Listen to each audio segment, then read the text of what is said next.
Oscar Bevis, IFL TV, proudly sponsored by Everlast. I've found my light attachment so I can finally interview. I had to make you look good on camera, Mr. Calum French. I look good in any light, man. You didn't need that on it. Do you fuck? Yeah, another fight week. Obviously, I was at your professional debut in Liverpool, so just kind of a small recap of that week. Obviously, there's always going to be a bit of pressure going into your debut, but did you get to soak it up and enjoy the whole week? I loved it. Just like being in the moment, just enjoying it.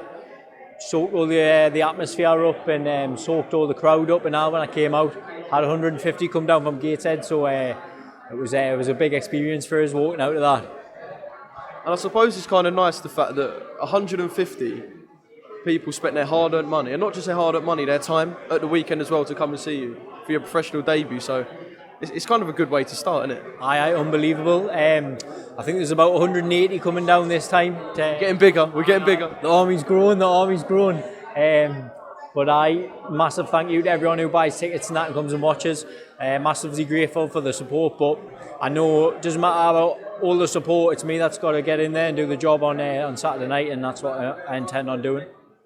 Just in terms of what you've done in the ring in Liverpool, what were the main differences that you noticed, reflecting back on that, from the amateur scene to the pros? I went off like a bit of a gun early on and kept the high pace all the way through, but I think it's more about slowing it down a bit and picking your shots a bit more, picking the different feints.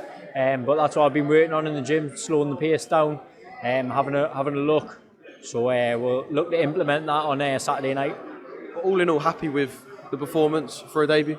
I was happy with it, but I'm my own biggest critic, so always improvements to be made, and I look to make them improvements come Saturday. Every fighter says they're their own biggest critic, but I suppose that's a good thing, isn't it? If you went back and you were satisfied with something that you knew weren't 100% you ain't going to reach the top, are you? Of course. I think you've always got to look for your little faults and that. There's no point in obviously you take all the positives and that away from the performance, but you've got to look for your faults and what you didn't do so well as well. So I think that helps you improve as a fighter. Then we roll on to Leeds in your second professional fight, and a big card as well. So you'd have been on two big cards in a row. So sort of from a growth perspective, you can't really ask for too much more than I suppose a Canelo card or something, but you can't ask for too much more in the UK than them two cards, can you? Aye, unbelievable. To be on these cards, this is what you dreamed of coming through the amateurs. Like being on these matchroom cards, these big matchroom cards, instead of like going in empty sports halls and that as the amateurs in these Eastern European countries. It's nice to come out on these big undercards and then get the business done and sit down and watch the main events as well.